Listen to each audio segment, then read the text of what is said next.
ذرا محبت الہی کا اندازہ تو لگائیے. بس یہ 5 وقت کی نمازیں ہمارے اور آپ کے لیے کتنی اہم ہیں. اگر ہم اس کی اہمیت کو سمجھ لیں تو اپنی پوری زندگی میں کبھی بھی نماز کو قضا نہیں کریں. دعا کیا کیجئے کہ پروردگار عالم اس فرش ازا کے صدقے سے ہم سب کو اس بات کی توفیق عطا کرے کہ ہم 5 وقت کی نمازیں وقت پہ پڑھیں. اور پھر اگر ہم اپنے ائمہ طاہرین کی طرف دیکھتے ہیں تو ہمیں یہ منظر نظر آتا ہے. شب عاشور کا تذکرہ ہے نا, شب عاشور ہے 9 محرم الحرام. ذرا کربلا کی طرف نظر کر لیجئے, کیا عالم نظر آتا ہے کربلا میں. کتنی پریشانیاں ہیں, 3 روز کی بھوک ہے, 3 روز کی پیاس ہے, ہلاکت کا خوف ہے. لیکن آپ تاریخ کربلا اٹھا کے دیکھ لیجئے, 9 محرم کی رات کو کیا منظر نظر آتا ہے. تاریخ میں مقاتل میں یہ تحریر ہے کہ ابن زیاد نے جب شمر کو بھیجا ہے پسر سعد کے پاس, عمر سعد کے پاس خط دے کر بھیجا ہے کہ اگر امام حسین بیعت یزید نہیں کر رہے ہیں تو جنگ کر کے امام حسین کو ان کی آل کے ساتھ قتل کر دیا جائے. 9 محرم کا دن مقرر ہوا ہے اور شمر جب آیا ہے اور پسر سعد سے ابن زیاد کے حکم کو بیان کیا ہے. پسر سعد نے یہ حکم دیا ہے کہ فوج بندی کی جائے اور لشکر امام حسین پر حملہ کیا جائے.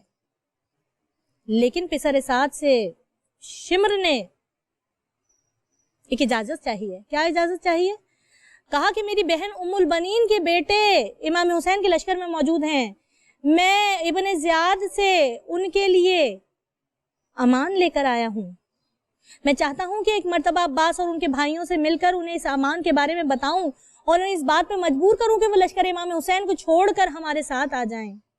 صاحبان اعزا, یہی ہوا ہے 9 محرم کو کہ پسر سعد کے لشکر سے نکل کر شمر آیا ہے امام حسین کے لشکر کی طرف. مولا عباس کو طلب کیا ہے, مولا عباس جانا نہیں چاہتے ہیں.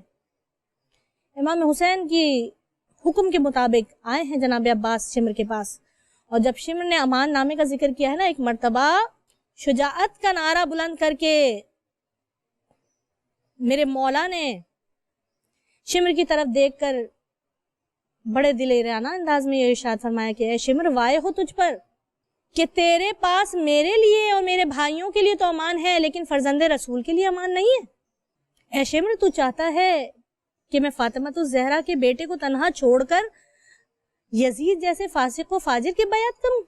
اور پھر پلٹ کر جناب عباس واپس آ گئے. جب امام حسین کو اس واقعہ کا پتہ چلا نا, ایک مرتبہ بھائی کے شانے پر ہاتھ رکھ کے بڑی مظلومیت سے میرے مولا نے کہا تھا, عباس اگر تم یہ بیعت لے لیتے یا امان میں چلے جاتے تو عباس شاید میری بہنیں کوفہ و شام کے دربار میں سر ننگے نہ پھرائی جاتی. عزاداران امام, میرے مولا نے انہی مولا عباس کو بھیجا ہے پسر سعد کے پاس کہ جا کے پسر سعد سے 1 رات کی مہلت لے لو.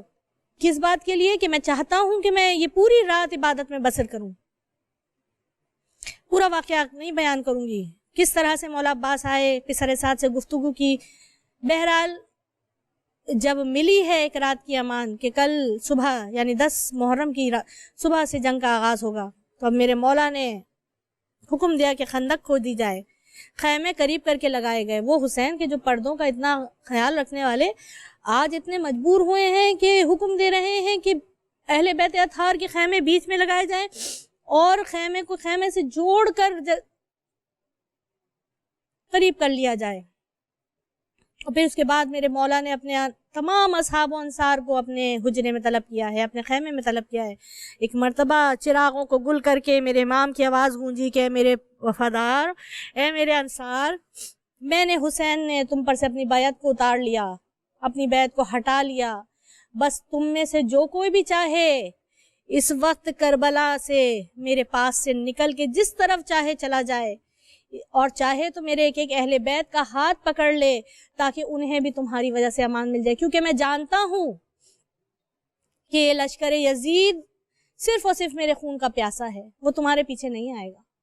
جب چراغ گل کرنے کے بعد کافی دیر بعد جب چراغ کو روشن کیا گیا تو ایک مرتبہ میرے مولا کی آنکھوں سے آنسو جاری ہوئے، اس لیے کہ تمام کے تمام اصحاب اپنے مقام پر ہی بیٹھے ہوئے تھے اور تلواریں اپنے ہاتھوں میں لے کر گویا اس بات کے منتظر تھے کہ کب مولا حکم دیں اور اپنی گردنوں کو سر سے جدا کریں۔ کہنے لگے مولا اگر آپ یہ حکم دیں کہ ہم اپنے ہاتھوں سے اپنی گردنوں کو کاٹ دیں تو ہمارے لیے یہ بات بہت آسان ہے بنسبت اس بات کے کہ ہم آپ کو چھوڑ کے چلے جائیں۔ اے فرزند زہرا، یہ آپ کیسے کہہ رہے ہیں کہ ہم اس حالت غربت میں آپ کو چھوڑ کے چل جائیں؟ مولا یہ ممکن نہیں ہے کہ ہم آپ کو اس حال میں چھوڑ کے جائیں، چاہے قضا ہمیں ٹکڑے ٹکڑے کر دے، چاہے فوج یزیدی ہمارے ٹکڑے ٹکڑے کر دیں، چاہے قضا ہمیں کہیں بھی لے جائے، لیکن مولا ہم آپ کو چھوڑ کے نہیں جائیں گے۔ میرے مولا نے ایک مرتبہ نہایت ہی خوشی کے ساتھ اپنے اصحاب کو دیکھا اور پھر اس کے بعد کہا کہ میں بڑا خوش نصیب ہوں کہ تم جیسے اصحاب نہ میرے بابا کو ملے اور نہ میرے نانا کو ملے اور نہ میرے بھائی حسن کو میسر آئے۔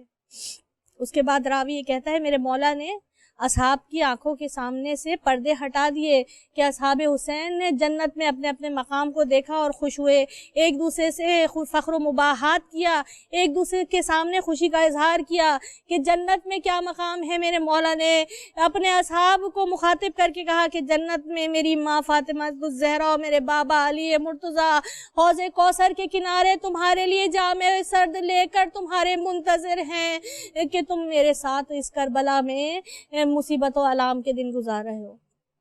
زداران امام راوی نے کہا کہ 9 محرم کی رات کا منظر اگر ذہن میں سوچا جائے تو ایک طرف لشکر یزید ہے کہ جہاں پہ کوئی تلوار تیز کر رہا ہے، کوئی بھالا تیز کر رہا ہے، کوئی نیزے کی انی کو تیز کر رہا ہے کہ کل میں علی اکبر کے سینے میں یہ نیزے کی انی چبھوں گا، کوئی تیرے سے شعبہ کو تیز کر رہا ہے کہ کل عباس کے اس عباس کی مشکوکوں کو چھیدوں گا، کوئی اپنے خنجر کو تیز کر رہا ہے، سیقل کر رہا ہے کہ حسین کے سر کو کاٹوں گا، اور دوسری طرف حسین کے لشکر کا یہ عالم ہے کہ تمام رات عبادت الہی میں مشغول ہیں، نمازیں ادا کی جا رہی ہیں، قرآن پڑھا جا رہا ہے۔ اور جب رات کا ایک تہائی حصہ گزر گیا، تھوڑی دیر رہ گئی نا، میرے مولا نے تمام اصحاب کو، تمام انصار کو، تمام اقربین کو ان کے خیموں میں بھیجا کہ جا کے تھوڑا وقت اپنے اپنے گھر والوں کے ساتھ، خاندان والوں کے ساتھ، خانوادے کے ساتھ گزار لو۔ اور پھر اس کے بعد میرے مولا خود بھی نکل کر خیموں کے گرد چکر لگانے لگے، خیموں کے گرد چکر لگا رہے تھے کہ اچانک کانوں میں کچھ صدائیں پڑی۔ میرے مولا نے جب خیمے کی پشت سے دیکھا تو کیا دیکھتے ہیں کہ جناب والدہ جناب علی اکبر کا سر اپنی گود میں رکھے ہوئے، اپنی گود میں جناب علی اکبر کے سر کو رکھے ہوئے چراغ کی روشنی میں علی اکبر کو دیکھ رہی ہیں، اپنے بیٹے کے سر میں شانہ کرتی جاتی ہیں اور پیار کرتی جاتی ہیں، کہتی جاتی ہیں علی اکبر تم شبیہ رسول ہو، اے میرے بیٹے تم میری آنکھوں کے تارے ہو، کل جب بابا پہ قربانی کا دن آئے، بابا پہ قربان ہو جانا، ماں کو کسی کے آگے شرمندہ نہیں کرنا۔ روایت یہ کہتی ہے مولا نے ایک ایک کے خیمے کے سامنے سے جب گزرے ہیں، تمام بیویاں اپنے بچوں کو لے کر اسی طرح بیٹھی ہوئی انہیں قربانی کا درس دے رہی تھی۔ جب ربابی بھی رباب کے خیمے کے سامنے سے گزرنے لگے نا، ایک مرتبہ اپنے کانوں میں رونے کی صدا آئی۔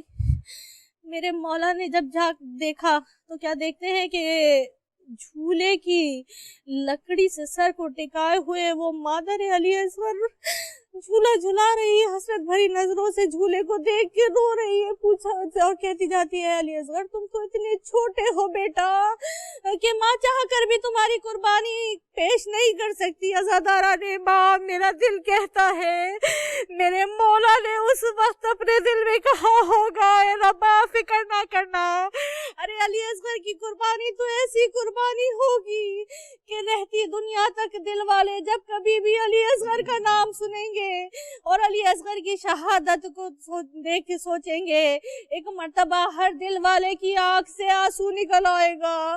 ارے کوئی سخت دل پتھر دلی ہوگا کہ جس کے دل سے علی اصغر کی شہادت پہ آنسو نہ نکلے۔ المختصر روز عاشور طلوع ہوا، اذان علی اکبر سے قربانی اہل بیت کا وقت شروع ہوا۔ اہل بیت سے پہلے انصار و اقربا نے ایک ایک کر کے قربانی دی۔ سب سے پہلے جناب حر گئے، ان کے بیٹے کا لاشا آیا، جناب حر کے لاشے کو امام حسین لے کر آئے، حبیب ابن مظاہر کی قربانی پیش کی۔ ایک ایک کر کے جب انصار و اقربا شہید ہو گئے،